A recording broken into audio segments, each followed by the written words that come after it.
بسم اللہ الرحمن الرحیم۔ السلام علیکم ورحمۃ اللہ وبرکاتہ۔ ان الحمد للہ نحمده ونستعینه ونستغفره ونعوذ باللہ من شرور انفسنا وسیئات اعمالنا من يهده الله فلا مضل له ومن يضلل فلا هادي له واشهد ان لا اله الا الله وحده لا شريك له واشهد ان محمدا عبده ورسوله۔ اما بعد فان خیر الحدیث کتاب اللہ وخیر الهدی هدی محمد صلی اللہ علیہ وسلم وشر الامور محدثاتها وكل محدثة بدعة وكل بدعة ضلالة وكل ضلالة في النار۔ اعوذ باللہ من الشیطان الرجیم۔ والذین آمنوا بالباطل وکفروا باللہ اولئک هم الخاسرون۔ برادران اسلام، دینی بھائیوں، نوجوان ساتھیوں، قابل احترام ماں اور بہنوں، عزیز بچوں، 15 روزہ درس جو مسائل الجاہلیہ کے عنوان سے پچھلے 2 ہفتہ پہلے شروع کیا گیا تھا، اس سلسلے کی آج کی یہ دوسری مجلس ہے۔ اور اس سے پہلے کے درس میں، آغاز کے درس میں، اللہ تبارک و تعالیٰ کے فضل و کرم سے، اس کی توفیق سے کتاب کا تعارف اور ایسے ہی مصنف کتاب کے شیخ الاسلام محمد بن عبد الوہاب تمیمی نجدی رحمۃ اللہ علیہ کا تعارف آپ کے سامنے سرسری طور پر پیش کیا گیا تھا۔ آج انشاءاللہ تبارک و تعالیٰ ہم براہ راست کتاب کے اندر داخل ہو رہے ہیں۔ کتاب کے مصنف نے مقدمے میں شیخ الاسلام محمد بن عبد الوہاب تمیمی نجدی رحمۃ اللہ علیہ نے جو بات بیان فرمائی ہے، اسے انشاءاللہ تبارک و تعالی ہم شروع کر رہے ہیں۔ اللہ سے توفیق طلب کرتے ہیں، اللہ سے مدد مانگتے ہیں کہ اللہ تعالی ہمیں اور آپ کو اس کتاب سے فائدہ اٹھانے کی توفیق عطا فرمائے، اور اللہ عز و جل اس میں جو جاہلیت کے مسائل، کتاب اللہ، قرآن کریم کی آیات اور اللہ کے نبی علیہ الصلوۃ والسلام کی سنت کی روشنی میں، اور ایسے ہی سلف امت کے اقوال فرمودات کی روشنی میں بتلائے گئے ہیں، اسے اچھی طرح سے سمجھ کر کے ان جاہلی مسائل سے اپنے آپ کو بچانے کی کوشش کرتے ہیں۔ یہ سب سے بڑی سعادت ہے ایک بندے کے لیے کہ وہ خالص توحید پر اور خالص اللہ کے نبی علیہ الصلوۃ والسلام کی سنت پر استقامت کے ساتھ، مضبوطی کے ساتھ قائم رہے، جاہلیت سے، جاہلیت کے کاموں سے، جاہلی مسائل سے اور جاہلیت میں پائے جانے والے بہت سارے منکرات جو کفر و شرک سے لے کر چھوٹے سے چھوٹے منکر تک کو شامل ہیں، ان تمام منکرات سے اپنے آپ کو بچا لے۔ یہ سب سے بڑی سعادت ہے، اس میں کوئی شک نہیں ہے کہ ایک بندے کی زندگی میں سب سے بڑا سرمایہ اس کا ایمان ہے، اس کی توحید خالص ہے، اس کی وہ زندگی ہے جو اسے اللہ کے نبی علیہ الصلوۃ والسلام کی سنت و سیرت کی روشنی میں ملی۔ اس لیے اس کی حفاظت کے لیے ضروری ہے کہ ہم ان مسائل کو جانیں۔ جب تک ہم شر کو نہیں جانیں گے تب تک اس سے کیسے اپنی حفاظت کریں گے؟ تو شر کو بھی جاننا، برائی کو بھی جاننا، منکر کو بھی جاننا اس لیے ضروری ہے تاکہ ہم اس سے اجتناب کریں، اس سے بچیں، اس سے اپنی حفاظت کرنے کی فکر کریں۔ اگر ہم ان شر کو، برائی کی چیزوں کو نہیں جانیں گے تو ہو سکتا ہے کہ اس جاہلیت کے مسئلے کو اچھا کام سمجھ کر کے، نیکی کا کام سمجھ کر کے، خیر کا کام سمجھ کر کے اسے اپنا لیں، جیسا کہ آج سماج میں، سوسائٹی میں، ملک و ملت میں، دنیا کے مختلف ممالک میں اس قسم کی بہت ساری مثالیں موجود ہیں کہ لوگوں نے اسے نیکی کا کام سمجھ رکھا ہے، حالانکہ وہ جاہلی کام ہیں، جاہلی مسائل ہیں جن سے اللہ کے کلام کی آیات میں منع کیا گیا ہے، اللہ کے نبی علیہ الصلوۃ والسلام کی حدیثوں میں متنبہ کیا گیا ہے، آگاہ کیا گیا ہے۔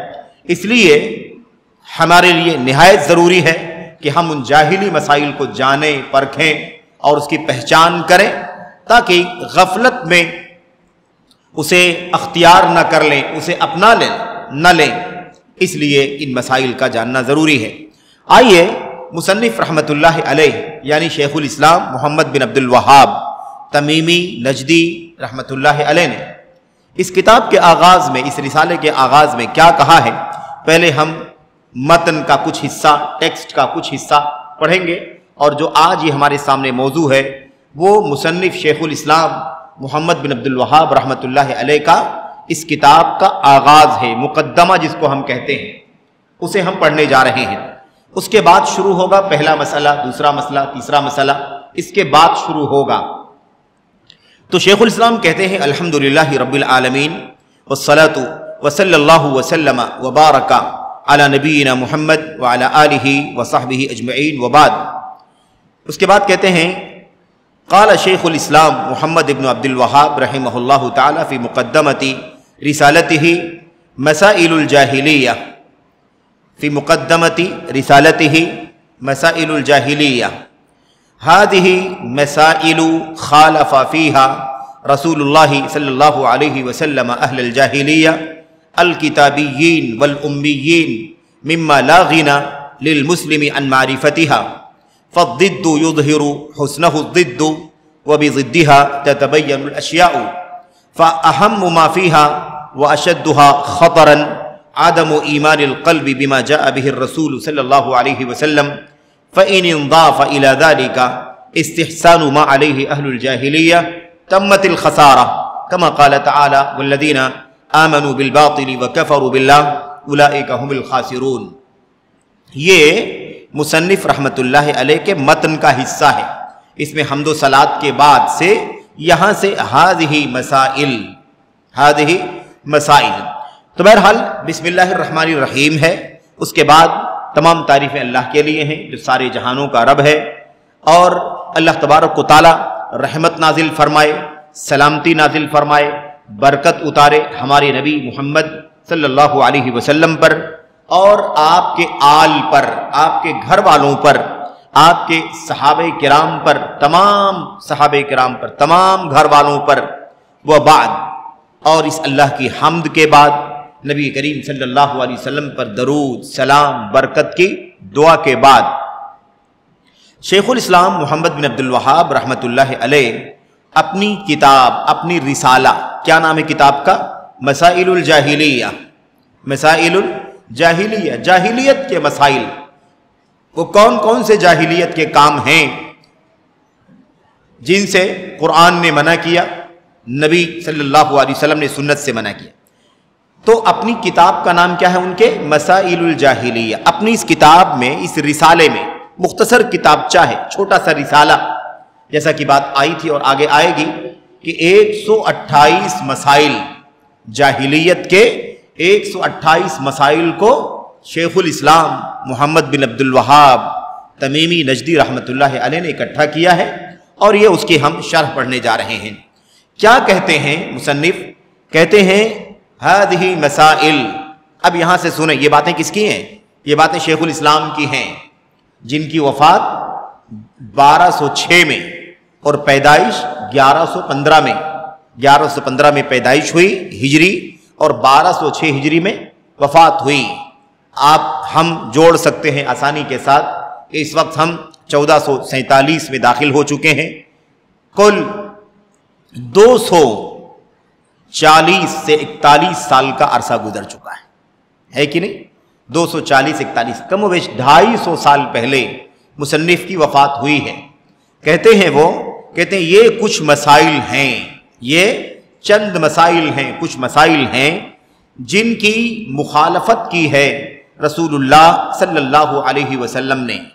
ان مسائل میں نبی کریم صلی اللہ علیہ وسلم نے جاہلیت والوں کی مخالفت کی ہے، یعنی جاہلیت والے جو تھے ان کے یہ مسائل تھے، لیکن ان مسائل میں اللہ کے نبی نے جاہلیت والوں کی مخالفت کی ہے کہ یہ مسائل نہیں چلیں گے، یہ مسائل غلط ہیں، یہ مسائل باطل ہیں۔ اللہ کے نبی علیہ الصلوۃ والسلام نے مخالفت کی ہے۔ اب یہ اہل جاہلیت والے کون لوگ ہیں؟ الکتابیین والامیین، وہ لوگ جن کو کتاب دی گئی ہے. جاہلیت سے کون لوگ مراد ہے؟ جاہلیت والوں سے وضاحت آگے آئے گی. ابھی صرف ہم متن کا ترجمہ کر رہے ہیں، ٹیکسٹ کا ترجمہ پڑھ رہے ہیں سرسری طور پر، پھر اس کے بعد وضاحت آ رہی ہے. کہتے ہیں اہل جاہلیت یعنی کتابوں والے، تورات والے، انجیل والے. اور کون ہے؟ امیین، اور وہ لوگ جو پڑھنا نہیں جانتے، لکھنا نہیں جانتے. اس سے مراد ہے عرب کے مشرکین. اہل کتاب یہودی، اہل کتاب میں نصارہ، تورات والی قوم موسیٰ علیہ السلام کی امت جو کہلاتی ہے، اور عیسیٰ علیہ السلام کی امت انجیل والے لوگ، یہ ہیں الکتابیین، یعنی وہ قومیں جن کو اللہ کی طرف سے کتاب دی گئی تھی. اور امیین سے مراد وہ لوگ جو پڑھنا نہیں جانتے ہیں، لکھنا نہیں جانتے، لکھ نہیں سکتے ہیں، پڑھ نہیں سکتے ہیں. اس سے مراد عرب کے لوگ ہیں جو شرک اور بدعقیدگی پر قائم رہے. مما لا غنى للمسلم عن معرفتها، کہتے ہیں جاہلیت کے یہ وہ مسائل ہیں جس سے کوئی بھی مسلمان انہیں جانے بغیر نہیں رہ سکتا. یعنی کیا مطلب؟ گنجائش نہیں ہے، گنجائش ہے ہی نہیں کہ کوئی مسلمان جاہلیت کے ان مسائل کو نہ جانے. ضروری ہے کہ ہر مسلمان ان مسائل کو جانے تاکہ اپنے آپ کو جاہلیت کے ان مسائل سے بچائے. تو یہی کہہ رہے ہیں مصنف کہ یہ کچھ مسائل ہیں جن کا میں اس رسالے میں تذکرہ کر رہا ہوں. یہ بہت اہم ہے. جاہلیت والے اس پر عمل کرتے تھے، کتاب تورات والے، انجیل والے، عرب کے مشرکین. اللہ کے نبی نے ان کی مخالفت کی ہے، اور یہ مسائل ایسے ہیں جن کا ہر مسلمان کو جاننا ضروری ہے. کہتے ہیں فَالضِّدُّ يُظْهِرُ حُسْنَهُ الضِّدُّ. یہ عربی میں ایک شعر ہے، عربی کا ایک شعر ہے. جس سے کیا ثابت کرنا ہے؟ جس سے ثابت یہ کرنا ہے کہ حق بات کو واضح کرنے کے لیے اس کے باطل کو بھی بتانا ضروری ہے. اگر بتانا ہو کہ یہ اصلی ہے تو یہ بات ثابت کرنے کے لیے، بتلانے کے لیے کہ اصلی ہے، جو چیزیں اس کے مقابلے میں نقلی ہیں، ہے نا، زیف ہیں، فرسودہ ہیں، غلط ہیں، باطل ہیں، ان کو بھی واضح کرنا ضروری ہے. اسی بات کو سمجھا رہے ہیں. ہم لوگ جاہلیت کے مسائل کیوں پڑھ رہے ہیں؟ اسلام کے مسائل پڑھ لینا کیا کافی نہیں ہے؟ اسلام کے مسائل پڑھ لینا کافی نہیں ہے؟ کہتے ہیں اسلام کے مسائل پڑھ لینا کافی ہے، لیکن اسلام کے مسائل کو واضح کرنے کے لیے جاہلیت کے مسائل کو بھی جاننا ضروری ہے. ضروری ہے توحید جاننے کے لیے شرک کو جاننا، ضروری ہے سنت کو جاننے کے لیے بدعت کو جاننا، ضروری ہے حلال کو جاننے کے لیے حرام کو جاننا، ضروری ہے حق کو جاننے کے لیے باطل کو جاننا. اس لیے کہ اپوزٹ سے، اس کے ضد سے، الٹی بات سے، الٹی چیز کو جاننے سے حقیقت واضح ہو جاتی ہے. کہتے ہیں کسی بھی چیز کے حسن کو، خوبصورتی کو واضح کرنے کے لیے اس کی ضد کو جاننا ضروری ہے. کسی بھی چیز کا جو اپوزٹ ہوتا ہے، اس کا برعکس ہوتا ہے، اس سے اس کا اپوزٹ کھل کر کے سامنے آ جاتا ہے. وَبِضِدِّهَا تَتَبَيَّنُ الْأَشْيَاءُ، کہتے ہیں کہ چیزیں واضح ہوتی ہیں برعکس کو جاننے سے. برعکس کو جاننے سے، اس کی ضد کو جاننے سے، اپوزٹ کو جاننے سے پتہ چلتا ہے کہ اس کی حقیقت کیا ہے. یہ عربی کے شعر کا تذکرہ یہاں اسی لیے کیا گیا ہے، اسی بات کو سمجھانے کے لیے. بہرحال اس کے بعد مصنف کہتے ہیں جاہلیت کے تو مسائل بہت سارے ہیں، لیکن ان مسائل میں سب سے زیادہ اہم اور سب سے زیادہ خطرناک کیا ہے؟ سب سے زیادہ اہم اور سب سے زیادہ خطرناک مسئلہ کیا ہے؟ کہتے ہیں آدم ایمان القلب بما جاء به الرسول صلی اللہ علیہ وسلم. سب سے خطرناک بات یہ ہے کہ رسول اللہ صلی اللہ علیہ وسلم جو بھی اللہ کی طرف سے لائے ہیں، قرآن لائے ہیں، سنت لائے ہیں، توحید لائے ہیں، سنت لائے ہیں، حق لائے ہیں، خیر کی، بھلائی کی تمام چیزیں لائے ہیں، اور برائیوں سے آگاہ کیا ہے. کہتے ہیں سب سے اہم بات یہ ہے، سب سے خطرناک بات یہ ہے کہ آدمی کا دل جو ہے نا، آدمی کا دل، اس کا ایمان اللہ کے رسول کی لائی ہوئی تعلیمات پر نہ ہو. اللہ کے رسول کی لائی ہوئی تعلیمات پر اس کا دل کیا ہو؟ اس کے دل کا ایمان نہ ہو. یعنی آدمی دل سے رسول اللہ صلی اللہ علیہ وسلم کی لائی ہوئی بتلائی ہوئی چیزوں پر تو ایمان نہ رکھے، اور اسی کے ساتھ ساتھ کیا کرے؟ اسی کے ساتھ ساتھ کیا کرے؟ جاہلیت میں جو کچھ چلتا تھا، جاہلیت والے جو کچھ کرتے تھے، جاہلیت والے کاموں کو اچھا سمجھے. یہ سب سے خطرناک مسئلہ ہے. سب سے خطرناک مسئلہ کیا ہے میرے بھائیوں؟ نبی کریم صلی اللہ علیہ وسلم کی لائی ہوئی تعلیمات پر ایمان نہ رکھنا، دل کا ایمان نہ ہونا، یہ سب سے خطرناک مسئلہ ہے. اب اسی کے ساتھ ساتھ اگر یہ برائی بھی جمع ہو جائے کہ اللہ کے رسول کی لائی ہوئی تعلیمات، قرآن، سنت، توحید پر ایمان نہیں رکھتا، اس کا دل مطمئن نہیں ہے، اس کے دل کا ایمان نہیں ہے، اس سے بری چیز کچھ بھی نہیں ہے. لیکن اگر اسی کے ساتھ ساتھ یہ برائی بھی جڑ جائے کہ جاہلیت والے کاموں کو اچھا سمجھنا شروع کر دے، ایک تو اللہ کے نبی کی لائی ہوئی تعلیمات پر عمل نہیں کرتا، ایمان نہیں رکھتا، اور اس کے ساتھ ساتھ دوسری برائی کیا ہے؟ جاہلیت کے کاموں کو اچھا سمجھتا ہے، جاہلیت کے عقیدے کو، جاہلیت کے عمل کو، جاہلیت کے رویے کو اچھا سمجھتا ہے. اگر یہ دونوں برائیاں اکٹھا ہو جائیں تو پھر گھاٹا، خسارہ ہونے میں کوئی کسر باقی نہیں رہ جائے. خسارہ سمجھ لو پورا خسارہ ہی ہو گیا، پورا کا پورا نقصان، کیونکہ ادھر سے ایمان چلا گیا اور ادھر سے جاہلیت کی چیزوں کو اچھا سمجھنا شروع کر دیا ہم نے. تو باقی کیا بچا؟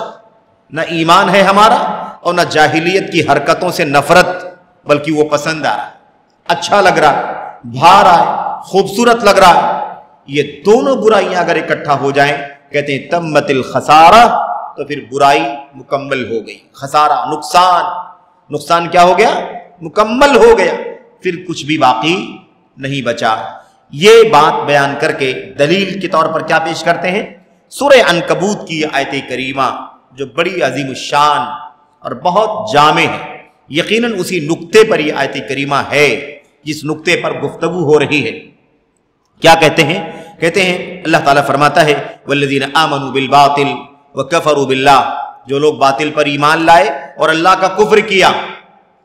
دونوں چیز ہو گئی کہ نہیں؟ باطل کو نہیں ماننا چاہیے تو مان لیا، اور اللہ پر ایمان رکھنا چاہیے تو ایمان نہیں لائے. اللہ پر ایمان ہونا چاہیے تو کفر کیا، اور باطل کا انکار کرنا چاہیے تو باطل پر ایمان لے آئے. اللہ تبارک و تعالیٰ فرماتا ہے اولئک هم الخاسرون، یہی لوگ خسارہ اٹھانے والے ہیں، یہی لوگ نقصان والے ہیں، یہی لوگ گھاٹے میں پڑنے والے لوگ ہیں. تو یہی مصنف نے کیا کہا؟ اگر یہ دو چیزیں اکٹھا ہو جائیں، ایک تو آدمی کا دل ایمان نہ لائے نبی کی لائی ہوئی تعلیمات پر، اور دوسرے جاہلیت کی چیزوں کو پسند کرنا شروع کر دے، اچھا سمجھنا شروع کر دے، تو پھر مکمل طور پر انسان گھاٹے میں، نقصان میں، خسارے میں چلا جاتا ہے. پھر فائدے کا، بینیفٹ کا کوئی بھی حصہ باقی نہیں بچتا. اب یہ بات، یہ جو ہم نے پڑھا ہے نا، یہ مصنف کا متن ہے، مصنف کا مقدمہ ہے. آئیے ذرا سمجھتے ہیں. مصنف کی باتوں کی شرح کرتے ہوئے شیخ صالح بن فوزان بن عبداللہ الفوزان حافظ اللہ فرماتے ہیں، کہتے ہیں یہ جو رسالہ آپ کے سامنے ہے مسائل الجاہلیہ نام سے، یہ شیخ الاسلام رحمۃ اللہ علیہ کے بہت سارے رسالوں میں سے ایک چھوٹا سا رسالہ ہے. بہت سارے رسالوں میں سے، بہت ساری کتابوں میں سے، چھوٹی چھوٹی کتابوں میں سے ایک رسالہ، ایک کتاب یہ بھی ہے. اس کتاب کا اصل میں نام کیا ہے؟ مختصر نام تو یہی ہے مسائل الجاہلیہ، لیکن اس کا لمبا نام کیا ہے؟ مسائل الجاہلیہ التی خالف فیہا رسول اللہ صلی اللہ علیہ وسلم اہل الجاہلیہ. یہ پورا نام ہے. جاہلیت کے وہ مسائل جن مسائل میں نبی کریم صلی اللہ علیہ وسلم نے جاہلیت والوں کی مخالفت کی، جاہلیت والوں کی مخالفت کی ہے. یہ رسالے کا پورا نام ہے. کہتے ہیں یہ رسالہ 128 مسائل پر مشتمل ہے. شیخ الاسلام محمد بن عبد الوہاب رحمۃ اللہ علیہ نے ان 128 مسائل کو، جاہلیت والوں کے 128 مسائل کو کتاب اللہ سے جمع کیا، سنت سے جمع کیا، اہل علم کے اقوال سے جمع کیا. یہ مسائل کہاں سے نکال کے لائے؟ یہ جاہلیت کا مسئلہ ہے، یہ بھی جاہلیت کا مسئلہ، یہ بھی جاہلیت کا عقیدہ، یہ بھی جاہلیت والوں کا کام. کہاں سے لائے؟ قرآن کریم میں اللہ نے بیان کیا ہے، سنت میں نبی کریم صلی اللہ علیہ وسلم نے بیان کیا ہے، علماء کرام نے اس کی وضاحت کی ہے. تو شیخ الاسلام رحمۃ اللہ علیہ نے ان مسائل کو اکٹھا کیا، جمع کیا ایک کتاب میں، تو کل 128 مسئلے جمع ہو گئے. 128 مسئلے. آپ سمجھیں کہ شیخ الاسلام رحمۃ اللہ علیہ کی فکر، ان کی سوچ عقیدے کی اصلاح کرنے کے بارے میں ان کا جذبہ کتنا گہرا رہا ہوگا، ان کا ذہن کہاں گیا، ان کی سوچ کہاں کہاں تک گئی۔ انہیں اس وقت یہ بات سمجھ میں آئی کہ اسلام تو جاہلیت مٹانے کے لیے آیا تھا نا، اسلام جاہلیت مٹانے کے لیے آیا تھا۔ اب اگر جاہلیت مٹانے کے لیے آیا تھا اسلام، لیکن پھر بھی اسلام کے نام لینے والے جاہلیت کے کام نہ جانتے ہوئے غیر شعوری طور پر کر رہے ہیں، تو کتنی بڑی محرومی کی بات، کتنا بڑا خسارہ ہے کہ اسلام جاہلیت مٹانے کے لیے آیا تھا اور اسلام کے نام لیوا جاہلیت ہی کا کام کر رہے ہیں، ایک کام، دوسرا کام، تیسرا کام، 10 20 50 کام کر رہے ہیں۔ تو شیخ الاسلام رحمت اللہ علیہ کے سوچ پر قربان جائی، سوچئے کہ کتنی گہری سوچ والے تھے، کس قدر جذبہ تھا مسلمانوں کے عقائد کی اصلاح کرنے کے سلسلے میں۔ میرے بھائی، واقعی بجا طور پر شیخ الاسلام محمد بن عبد الوہاب رحمت اللہ علیہ امت کے مجددین میں سے ہیں، امت کے مجددین میں سے ہیں۔ اور یہ پہلا ہی درس ہے، میں ابھی اس وقت کوئی بات نہیں کرنا چاہتا، ورنہ یہ مجددین کا مسئلہ اور کس کس کو مجدد کہا جا رہا ہے اور کس کس کو کس کس درجے کا مجدد قرار دیا جا رہا ہے۔ شیخ الاسلام محمد بن عبد الوہاب رحمت اللہ علیہ کو مجدد ماننے والے کون لوگ ہیں، اور بڑی تعداد ہے جو مجدد نہیں مانتی، سمجھ رہے ہیں؟ اور جو لوگ مجدد مانتے بھی ہیں تو انہیں کس درجے میں رکھتے ہیں، اور ان کے مقابل میں بہت سارے ایسے لوگ جن کے یہاں انحرافات بھی پائے جاتے ہیں، انہیں مجدد کے درجے کے اعتبار سے ان سے اعلیٰ سمجھتے ہیں۔ انشاءاللہ تبارک و تعالیٰ ان تمام باتوں کا تذکرہ آئے گا، یہ بالکل مقدمہ ہے، اس لیے میں نہیں چاہتا کہ ان مسائل کو ابھی سے چھیڑوں، کم از کم مقدمے کا خلاصہ تو ہم پڑھ لیں آج، اور پھر انشاءاللہ تبارک و تعالیٰ جاہلیت کے مسائل آ ہی رہے ہیں تو ان کا تذکرہ انشاءاللہ تبارک و تعالیٰ آگے کے درس میں آپ کے سامنے آئے گا۔ اچھا، جاہلیت کے مسائل جنہیں شیخ الاسلام رحمت اللہ علیہ نے جمع کیا ایک رسالے میں، کیوں کیا؟ کیوں نکالا قرآن کریم کی آیات سے، کیوں نکالا اللہ کے نبی کی سنت سے، اور نکال کر کے چھانٹ کر کے چن کر کے اسے جمع کیا؟ کیوں؟ جاہلیت کے مسائل ہیں تو سب تو بری چیزیں ہی ہیں نا، اس میں شرک ہے، کفر ہے، بدعات ہے، انحرافات ہیں۔ ظاہر بات جاہلیت کے مسائل تو سارے کے سارے کیا ہیں؟ برائیوں کے مسائل ہیں، تو اسے نکالنے، کتاب میں لکھنے کی کیا ضرورت پڑ گئی؟ کیا مقصد تھا شیخ الاسلام رحمت اللہ علیہ کا؟ ہم نے سرسری طور پر تو پڑھ لیا ہے، اس کا تذکرہ آ گیا، لیکن یہاں پر کہتے ہیں اس کا مقصد ہے مسلمانوں کو چوکنا کرنا، مسلمانوں کو آگاہ کرنا، چوکنا کرنا، مسلمانوں کو الرٹ کرنا مقصد ہے کہ مسلمانوں یہ جاہلیت کے مسائل ہیں، کہیں ان مسائل کو اسلام کے مسائل مت سمجھ لینا اور اس پر چلنا شروع مت کر دیں، بچنا اس سے۔ تو کہتے ہیں مسلمانوں کو تنبیہ کرنے کے لیے، تاکہ مسلمان ان مسائل سے اپنے آپ کو بچائیں، کیونکہ یہ سارے کے سارے مسائل 128 بہت زیادہ خطرناک مسائل ہیں، بڑے خطرناک مسائل۔ بہرحال شیخ الاسلام رحمت اللہ علیہ نے آگے جو بات کہی وہ کیا کہی؟ جاہلیت والوں کی مخالفت، جاہلیت کے مسائل۔ اب یہ اہل جاہلیت کون لوگ ہیں؟ اہل جاہلیت کون لوگ؟ ان کا تذکرہ کیا نا 2 لفظوں میں، الکتابیین والامیین، الکتابیین والامیین۔ یہ اہل کتاب یہودی، عیسائی اور ایسے ہی عرب کے مشرکین، جہلا، بے دین، یہ سب کے سب کہاں آتے ہیں؟ اہل جاہلیت میں آتے ہیں۔ بات سمجھ میں آ گئی کہ اہل جاہلیت سے کون مراد ہے؟ اہل جاہلیت سے مراد یہودی، عیسائی، جن کو کتاب دیا گیا تھا اللہ کی طرف سے، اور ایسے ہی امیین،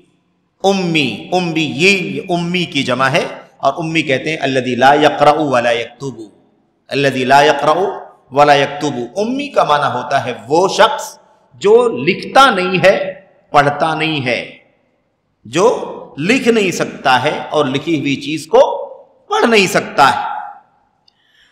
اب یہ امی کا جو لفظ ہے اور کتابی کا جو لفظ ہے، ذرا اس کی وضاحت کر رہے ہیں کون؟ شیخ صالح بن فوزان بن عبداللہ الفوزان۔ میں اس کا خلاصہ آپ کے سامنے پیش کر دیتا ہوں۔ اتنی بات تو آ گئی کہ کتابی سے مراد، اہل کتاب سے مراد